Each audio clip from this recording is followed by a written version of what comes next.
Have you ever been in a weird situation? The Serbian Dancing Lady. At night, a woman wearing traditional Serbian clothes appears on empty streets. She dances slowly, with strange puppet-like movements, and a creepy smile. Some say she holds a knife and might chase anyone who watches her too long, or even interrupts her dance. One viral video shows her noticing someone filming, then suddenly running toward them.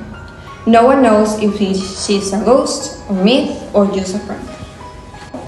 This is a story of a guy named Aaron from Piedras Negras. One day, he and his 7 cousins went to his grandfather's ranch near the highway to Ciudad Acuña. And so they arrived on a Friday afternoon, and immediately they started setting up the camping tents and started grilling steaks.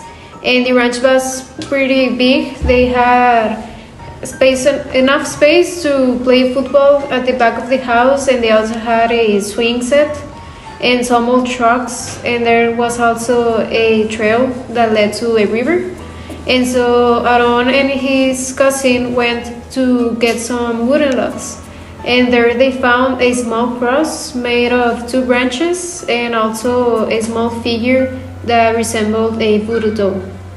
But he didn't really pay any mind to it and probably thought that they were his grandfather's. Then they stayed up all night, the 8 cousins, and 3 of them went inside the house because they were really cold. The rest of them stayed up till 2 a.m.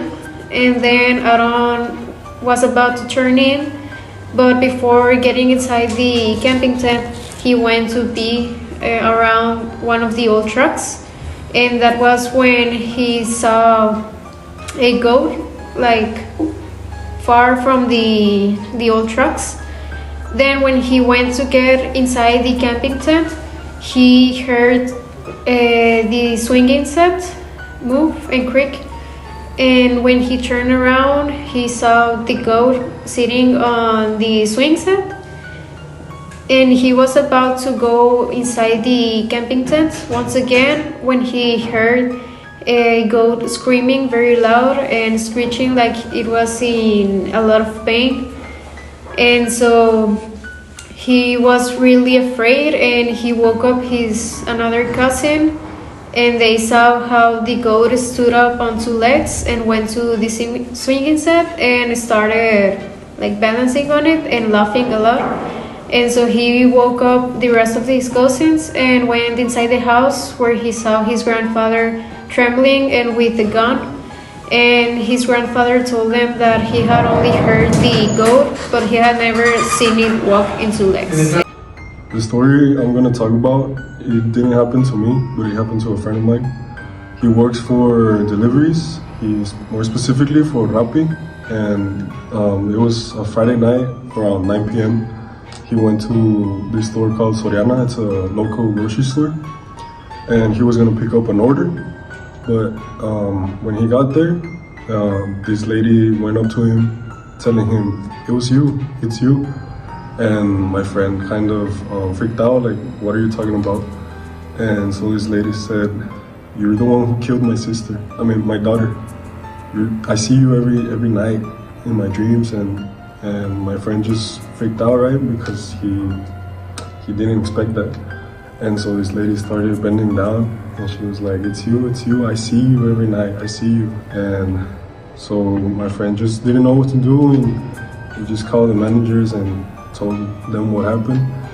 And I think he just left, but it was a pretty weird story. I still get chills thinking about my creepy neighborhood. He'd make weird noises and stare at me all the time. I tried to shake it off, but it was freaky. Then I stopped showing up to work, and my co-workers got worried. The cops came to my house and found secret passages to my neighbor's basement. What they found there was insane. My own body, Alcott, the neighborhood goat couch, but then he killed himself in jail. It's still messed up to think about me.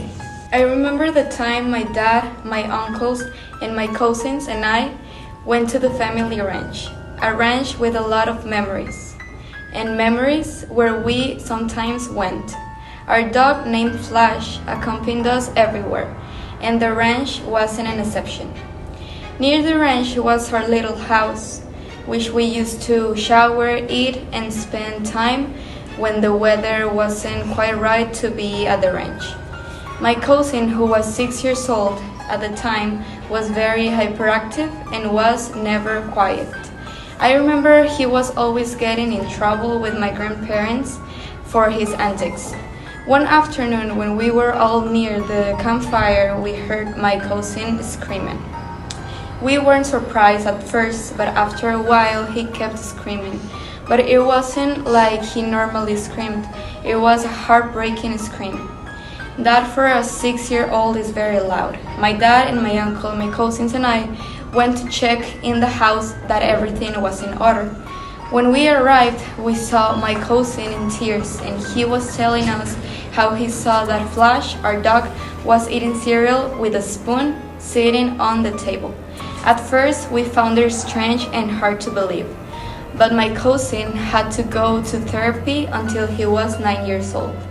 That same night, Flash escaped, and to this day, almost 10 years after what happened, he hasn't come back.